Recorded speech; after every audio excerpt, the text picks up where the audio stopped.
Chapter number 4 सामयिक श्रेणी। तो सबसे पहले बोर्ड एग्जाम मार्किंग के बारे में समझ लेते हैं।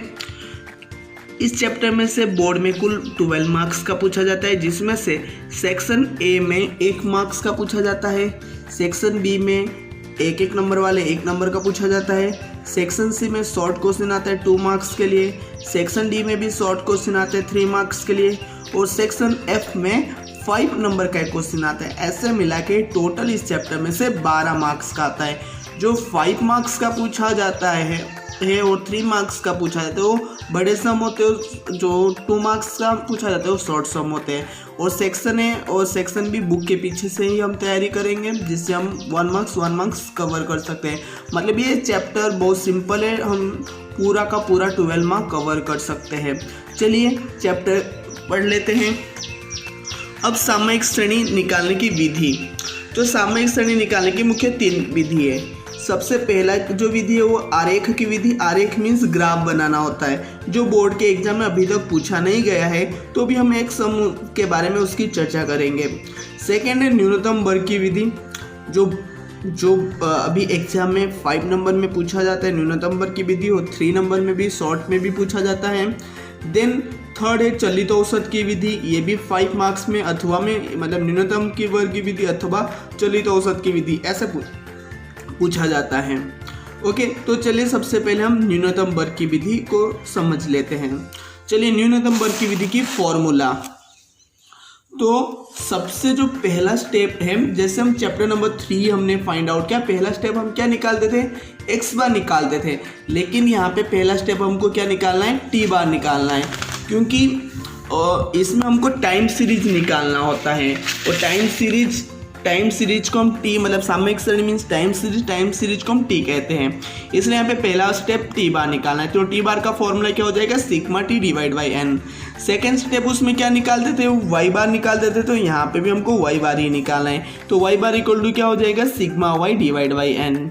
देन थर्ड स्टेप वहाँ पे भी बी निकालते थे, यहाँ पे भी बी निकालना है। लेकिन चैप्टर नंबर 3 में बहुत सारे फॉर्मूला होते थे बी निकालने के लिए, लेकिन यहाँ पे एक ही फॉर्मूला हमको यूज करना है कि n sigma t y minus sigma t sigma y divide by n sigma t square minus sigma t का होल स्क्वायर। मतलब जहाँ पे एक्स लगाते थे ना हम चैप्टर नंबर 3 में, n sigma x y minus sigma x sigma y divide by n sigma x square minus sigma x का होल स्क्वायर। मतलब जहाँ पे हम एक्स लगाते थे वहाँ पे हमने टी लगा दी यहाँ पे। ओके, इतना समझ में आया third step. Then step number 4, उसमें भी हम ए फाइंड करते थे, तो इसमें भी हमको ए ही फाइंड करना है। ए इक्वल टू क्या है, y bar minus B. X बार हम निकालते थे, बट यहाँ पे क्या हो जाएगा, टी बार हो जाएगा। मतलब मैं वापस बोल रहा हूँ, जहाँ पे हम वहाँ पे एक्स लगाते थे यहाँ पे टी ही लगाना है। Then step number 5, y cap equal to a plus b t. वहाँ पे क्या होता था चैप्टर नंबर 3 में, ए प्लस बी एक्स होता था, लेकिन यहाँ पे बी टी लगाना है। ये हम क्या बनाएंगे, समीकरण बनाएंगे। और बुक में हमको टाइम नेक्स्ट ईयर की टाइम दिया हो तो हम क्या करेंगे, समीकरण को हल करेंगे। चलिए एक्सरसाइज में से क्वेश्चन भी देख लेते हैं। 4.2 क्वेश्चन नंबर 1। एक राज्य के अलग अलग वर्ष के मृत्यु दर की सूचना नीचे कोष्टक में दी गई है। झुकाव ज्ञात करने हेतु रैखिक समीकरण का अन्वयोजन करके उस पद से वर्ष 2017 का मृत्यु दर का आंकलन निकालना है। मतलब यहाँ पे हमको रैखिक समीकरण का अन्वयोजन प्राप्त करना है। ओके, तो हमको वर्ष दे दिया है 2009, 10, 11, 12, 13, 14, 15 और मृत्यु दर दे दिया है। चलिए इस क्वेश्चन को सॉल्व करते हैं। 4.2 क्वेश्चन नंबर 1, इसकी सॉल्यूशन कर लेते हैं। हम लोगों को क्या दिया है, वर्ष दिया है 2009, 10, 11, 12, 13, 14, 15। उस बाद वाई हमको दिया है, तो वाई बराबर मैंने लिख लिया और वाई का हमने क्या किया, यहाँ पे टोटल कर दिए। देन हम क्या किए, एक न्यू कॉलम टी बनाए। टी मीन्स टाइम सीरीज में जो वर्ष दिया है इसको हम क्रम दे दिए।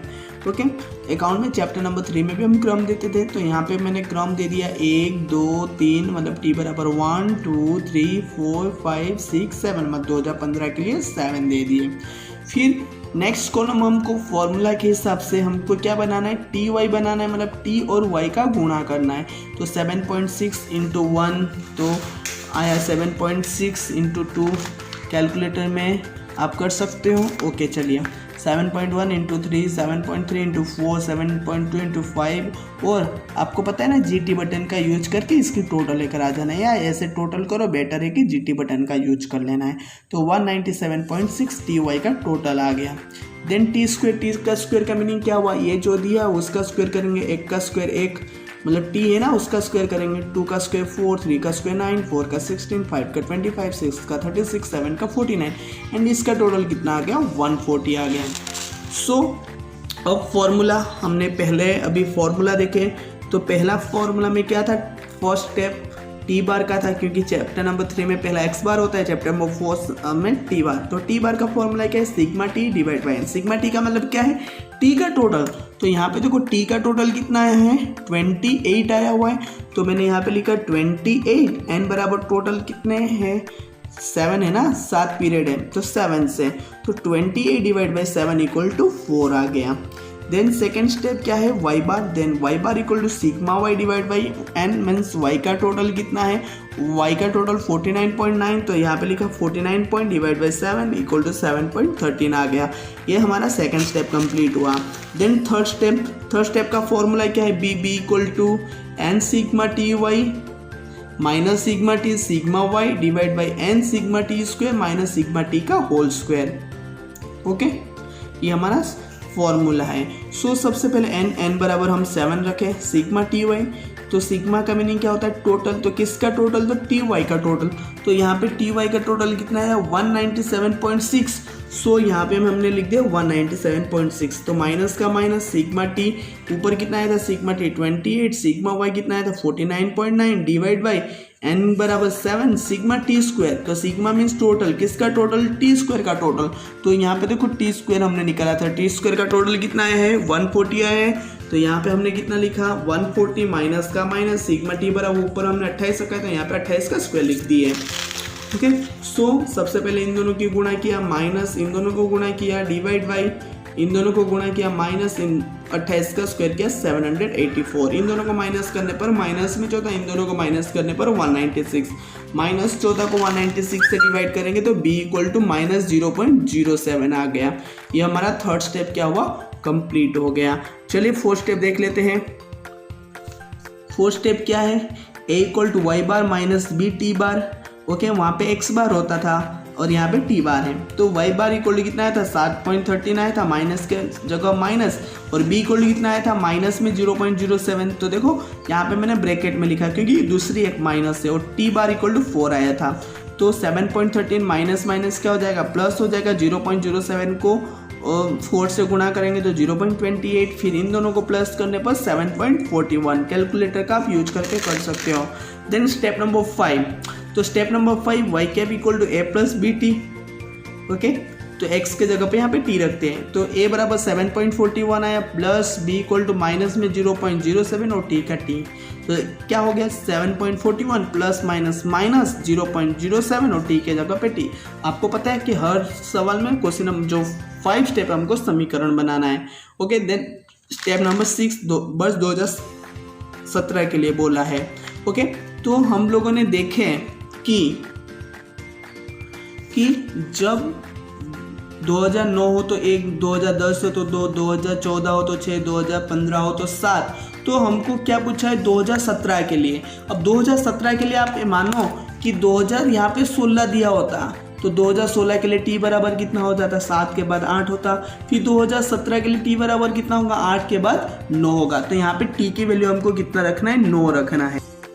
सो यहाँ पे मैंने वर्ष 2017 के लिए t बराबर कितना रख दिया, 9 रख दिया। तो 7.41 के जगह 7.41 माइनस के जगह माइनस 0.07 और t के जगह पे 9 रख दिया। 9 को इसके साथ गुणा किया।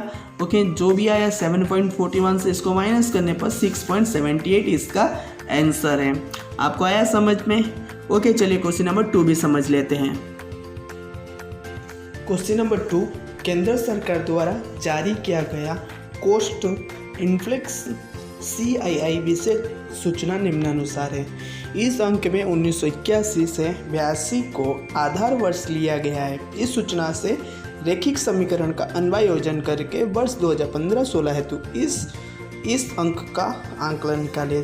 तो हमको वर्ष और CI दिया है। वर्ष 2007-8 को हम t बराबर 1 ले लेंगे, फिर t बराबर 2, t बराबर 3, t बराबर 4, ऐसे हम t ले लेंगे। और 2015-16 के लिए t बराबर कितना आएगा, 1 2 3 4 5 6 7 8 9, मतलब 2014-15 के लिए 8 आएगा, तो 2015-16 के लिए t बराबर हम कितना रख लेंगे, 9 रख लेंगे। चलिए इस क्वेश्चन को सॉल्व करते हैं। क्वेश्चन नंबर 2, जैसे हमने क्वेश्चन रीड किया, हमको वर्ष दे दिया है, y दे दिया है, तो हम नेक्स्ट कॉलम क्या बनाएंगे, t बनाएंगे। तो t बराबर मैंने बनाए 1 2 3, हम क्रम देना है ना, 1 2 3 4 5 6 7 8, ऐसा हमने क्रम दे दिए। And then next column ty का बनाना है, तो हम क्या करेंगे, t और y को गुणा करेंगे, 5 5 1 इंटू 1 5 8 2 इंटू 2। ओके, इनको हमने क्या किया, सबको गुणा किया और GT के माध्यम से टोटल कर दिए। आया कितना, 30,257। यदि आपको GT का बटन यूज़ नहीं आता है तो आप मेरे पीछे के वीडियोस देख सकते हैं जिसमें मैंने GT का यूज किया हुआ है। फिर भी यदि आपको समझ में ना आए तो आप कमेंट बॉक्स के माध्यम से बता सकते हैं और मैं आपको पर्सनली GT का बटन यूज करना सिखा दूंगा। सो नेक्स्ट कॉलम हमने क्या बनाया, टी स्क्वायर का। टी स्क्वायर कैसे बनाएंगे, 1 का स्क्वायर 1, 2 का स्क्वायर 4, 3 का स्क्वायर 9, 4 का स्क्वायर 16, 5 का 25, 6 का 36। और इसको मैंने शॉर्ट में निकालने के लिए भी बोला था। जैसे हमको 8 का स्क्वायर करना है तो 8 इंटू 8 हम लोग करते हैं। ओके, तो 64 आया, बट हमको ऐसा करना नहीं है। हमको क्या करना है, 8 इंटू 8 नहीं करना है, डायरेक्ट आपको इक्वल कर देना है, तो 64 आ जाएगा। ओके, हर आपको स्क्वायर ऐसा ही करना है। तो इसकी टोटल करने पर 204 आ गया। ओके, और ty की टोटल, t की भी टोटल कर लिए और y की भी टोटल कर दिए। तो सबसे पहला जो स्टेप है ना वो है t बार। तो t बार का फॉर्मूला क्या है कि sigma t divide by n। तो सबसे पहले हमने t का टोटल किया, t का टोटल कितना है 36, और n बराबर टोटल कितना है, n बराबर 8 है, तो 36 डिवाइड बाई 8 करेंगे तो 4.5 आ गया। देन सेकेंड स्टेप है y बार का फॉर्मूला क्या है कि sigma y divide by n, तो y का टोटल। तो यहाँ पे देखो y का टोटल कितना है, y का टोटल 6076 है, तो यहाँ पे मैंने लिखा 6076 डिवाइड बाई n बराबर कितना है 8 है, तो डिवाइड करने पर 759.5 आ गया। मतलब हमने क्या किया, x बार और y बार निकाल दिए। सो थर्ड स्टेप क्या है, b फाइंड करना। तो b का फॉर्मूला क्या होता है, b equal to n sigma t y minus sigma t sigma y divide by n sigma t square minus sigma t का होल स्क्वायर। सो यहाँ पे n बराबर कितना था, 8 था, तो 8 लिखा। सिग्मा टी वाई मतलब सिग्मा का मीनिंग क्या है, टोटल। किसका टोटल, तो टी वाई का टोटल। तो ऊपर देखो टी वाई का टोटल कितना है 30257, तो यहाँ पे लिखा 30257 माइनस का माइनस, सिग्मा टी बराबर 36 दिया है और सिग्मा वाई बराबर टोटल कितना था 6076। ओके, और डिवाइड बाई n बराबर 8, तो 8 सिग्मा टी स्क्वायर मतलब टी स्क्वायर का टोटल कितना है 204, तो यहाँ पे लिखा 204 माइनस सिग्मा टी का होल स्क्वायर, तो सिग्मा टी बराबर कितना है, मतलब टी का टोटल कितना है 36, तो यहाँ पे लिखा 36 का स्क्वायर लिखा। ओके, सो अब मैंने क्या किया, इन दोनों को गुणा कर दिया, माइनस का माइनस, इन दोनों को गुणा किया, डिवाइड बाई इन दोनों को गुणा किया, माइनस और 36 का स्क्वायर किया। अब इन दोनों को माइनस करना है और इन दोनों को माइनस करना है। ओके, और उन दोनों को माइनस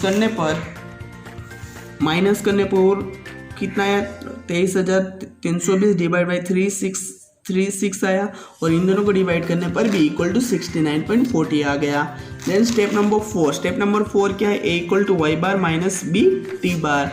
देन y बार कितना आया था 759.5 माइनस b इक्वल टू कितना आया 69.40 एंड x बार कितना आया था 4.5। अब क्या करेंगे, इन दोनों को गुणा करेंगे, इन दोनों को गुणा करने पर 312.3 आया, तो 759.5 से 312.3 लेस करेंगे तो कितना बचेगा 447.2 मतलब 447.2 आ गया। मतलब हमारा स्टेप नंबर 4 a बराबर कंप्लीट हो गया। देन स्टेप नंबर 5 क्या है हमारा y cap. So y cap equal to क्या है a प्लस बी टी, तो a बराबर 447.2 plus b equal to 69.40 and t के जगह पे मैंने t लिख दी है। ओके, क्योंकि स्टेप नंबर 5 हमको समीकरण बनाना है। फिर हमको कौन से वर्ष के लिए बोला है, वर्ष 2015-16 के लिए बोला है, तो यहाँ पे 2014-15 के लिए कितना है t 8 है।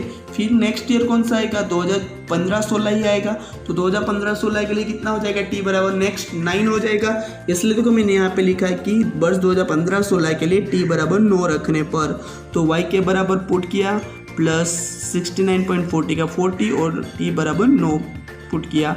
अब इन दोनों को गुणा करने पर 624.6 आया और इन दोनों को प्लस करने पर 171.8 आया। ओके, यदि आपको ये वीडियो पसंद आया लाइक कीजिए, कमेंट कीजिए और अपने फ्रेंड के साथ शेयर कीजिए। Thank you.